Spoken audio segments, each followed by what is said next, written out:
Panorama TVC está de volta e nós falamos agora sobre os casos de violência contra servidores públicos em Rio Preto. Quem está aqui com a gente é a Graziele Domingues, auxiliar de enfermagem, que vem representando o Sindicato dos Servidores Públicos de Rio Preto. Graziele, muito obrigada pela sua presença aqui no Panorama. Eu que agradeço. Bom, você participou aqui da última sessão ordinária da Câmara, da Tribuna Livre, e veio falar justamente sobre esses casos de violência que têm aumentado aí as ocorrências, não é? Você, como profissional da saúde, conhece essa situação no dia a dia. Gostaria que você Sim. começasse falando, então, o que vem acontecendo nos postos de saúde em Rio Preto e também em outros setores. Na verdade, nos últimos tempos, né, sempre ocorreu violência, sempre ocorreu situações, mas era esporádico. Uma hora acontecia numa unidade, outra, e aí passava um tempo de paz, né? Só que agora virou rotina. Todos os dias agressão verbal, todos os dias, e assim, frequente agressão física. E assim, tomou uma proporção tão grande que os profissionais estão com medo de que eles possam até serem mortos nos locais, porque assim está muito violento. A gente teve uma profissional na unidade que eu trabalho que ela foi tão agredida que quebrou o nariz dela.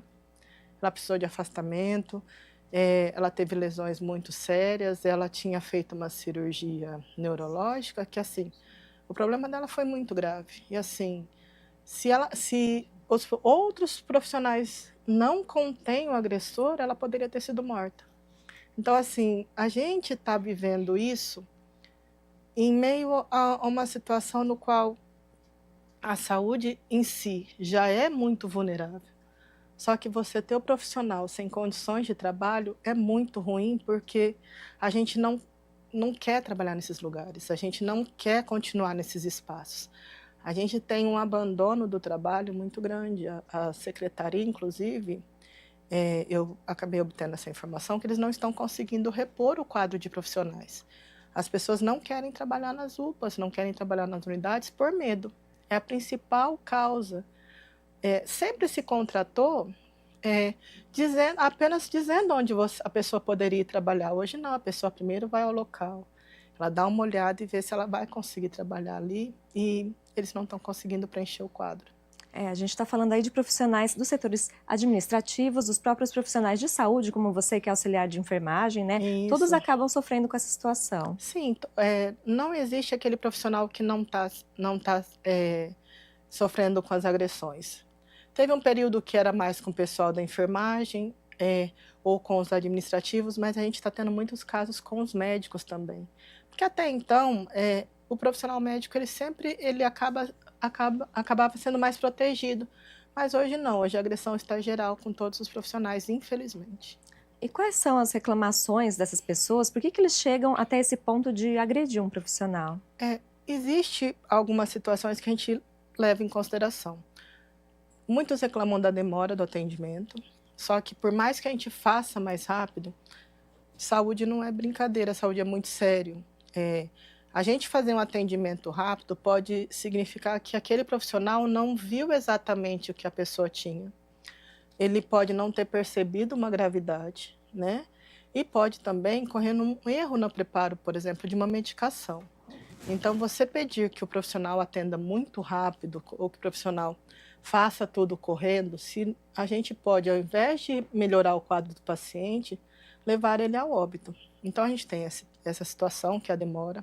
A gente tem a questão das transferências, que às vezes demora um pouquinho para conseguir.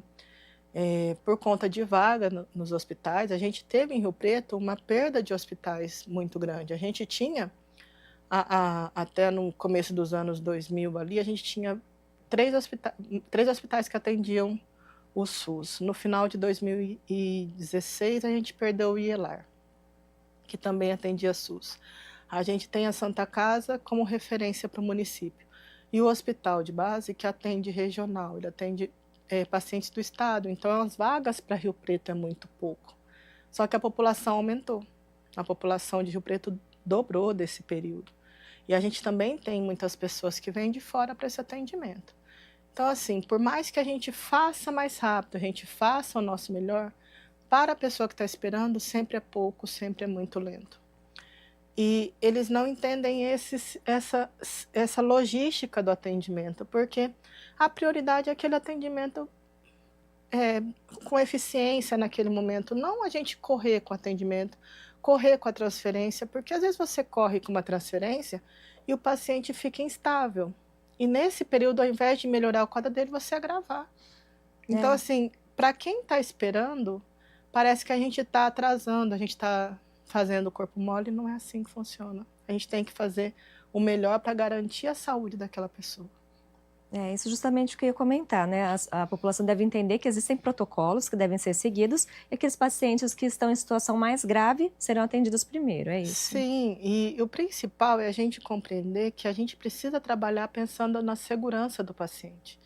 A gente tem algumas normas dentro do nosso trabalho que eles visam a segurança do paciente. Às vezes é uma prescrição errada, uma prescrição que a pessoa é alérgica e a pessoa não esqueceu de perguntar, o outro profissional não perguntou, isso pode levar a uma situação muito grave, né? Medicação em pacientes que não está correto.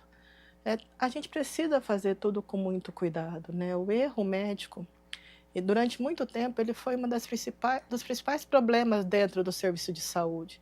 E você fazer com atenção, ele demanda tempo, demanda cuidado, né? E não dá para você não cuidar da vida de quem você está cuidando, né? Isso é o bem maior. Bom, Griseli, você veio até aqui à Câmara Municipal durante a sessão para pedir aí um apoio dos vereadores, do Poder Legislativo, para que haja mais políticas públicas no sentido de proteger os profissionais da saúde e também de outros setores que acabam sendo vítimas dessas agressões. Inclusive, recentemente tivemos uma agressão a uma servidora pública do esporte, Secretaria Municipal de Esporte, lá no Júpiter Olímpico, né, que acabou sendo fechado temporariamente. De que forma você considera que o Poder Legislativo pode apoiar aí essa situação? A gente vem clamando, né, junto ao prefeito para que ele faça algumas estratégias de segurança e os vereadores eles precisam apoiar essas propostas, né? Sempre que o prefeito manda para essa casa uma proposta, os vereadores eles têm que compreender e nos apoiar na hora da votação. Existem também algumas coisas que a gente pede para os vereadores, por exemplo, o vereador Renato Pulpo, ele trouxe algumas solicitações como a identificação dos acompanhantes, porque a gente não sabe quem é esse agressor. A pessoa chega na unidade, ela está acompanhando, a gente tem o nome do paciente, mas a gente não tem uma identificação desse agressor, a gente não sabe quem ele é. E todos os lugares que você vai, você se identifica. Aqui mesmo na Câmara, quando eu quero participar de uma sessão, eu dou o número do meu documento. Eles sabem onde eu moro, eles sabem quem eu sou. Se eu fizer alguma coisa aqui, se eu quebrar alguma coisa, eu vou ser localizada. Isso é importante porque isso pode inibir identificação, a proteção das unidades. A gente tem hoje as unidades muito vulneráveis, com fácil acesso. Você tem várias portas de entrada, a gente tem também poucos seguranças. Mas a gente tem aqui em Rio Preto a Guarda Municipal. E a Guarda Municipal ela poderia também nos ajudar. E para que a Guarda Municipal esteja nesses locais, essa lei tem que vir da prefeitura e os vereadores apoiarem, né? Ele tem que determinar, junto com o secretário de Segurança Pública, que, olha, vamos proteger o nosso patrimônio. E a gente lembrar que o patrimônio não é só prédio, não é cadeira, não é mesa, o patrimônio também são os trabalhadores. Porque se você não tiver trabalhador, você pode ter o prédio mais bonito do mundo que nada funciona. Saúde não é, a gente não está lidando com máquina. A gente cuida das máquinas, a gente cuida das engrenagens, mas se a gente não tiver a nossa mão do trabalhador para que a máquina funcione, não adianta ter a melhor máquina do mundo. Seria, então, uma união de esforços, né, um diálogo para trazer estratégias para a proteção dos servidores em todos os setores. Quando eu vim aqui, na verdade, eu busco, né, que a gente tem algumas comissões aqui de segurança pública, a gente tem a Comissão da Saúde, que podem unir forças e pensar em estratégias junto ao prefeito para que diminua essa onda de violência. A gente tem um prefeito, graças a Deus, que ele vem da segurança pública, ele conhece isso melhor do que ninguém, ele conhece muito mais do que eu. Na verdade, eu estou dando ideias aqui, que é o que vem à minha mente, mas eu tenho certeza que ele sabe muito mais como ele poderia fazer e A gente pede o apoio dos vereadores porque a gente sabe que os vereadores, quando eles apoiam as boas propostas, a gente consegue fazer com que tudo melhore, né? A gente tem várias ações aqui que a gente percebeu que houve bastante melhora, que a gente teve a população sendo agraciada com tantos benefícios, e se os vereadores olharem por nós, se o prefeito olhar para a gente, se o secretário trouxer essa segurança para a gente vai conseguir repor o quadro, a gente vai conseguir com que os trabalhadores trabalhem melhor, porque quando você trabalha com medo é muito difícil. Com certeza. Bom, para a gente finalizar, gostaria que você falasse de que forma a população pode colaborar aí no dia a dia dos postos de saúde, das unidades de saúde, e também nos outros setores que sofrem com esse tipo de violência. Eu acho que assim, o respeito é o principal. Eu respeito você e você me respeita. Isso para que a gente possa fazer um bom atendimento, para que a gente tenha um bom relacionamento. Conhecer o sistema de saúde. A atenção básica é a porta de entrada do sistema de saúde, não a UPA. A UPA é porta aberta para quando você estiver doente, quando você estiver passando mal. Mas quando você estiver precisando de um atendimento que seja acompanhamento, que esse acompanhamento seja feito na atenção básica. Fortalecer a atenção básica é o principal, porque se você consegue o seu atendimento na UBS, você vai diminuir o atendimento na UPA.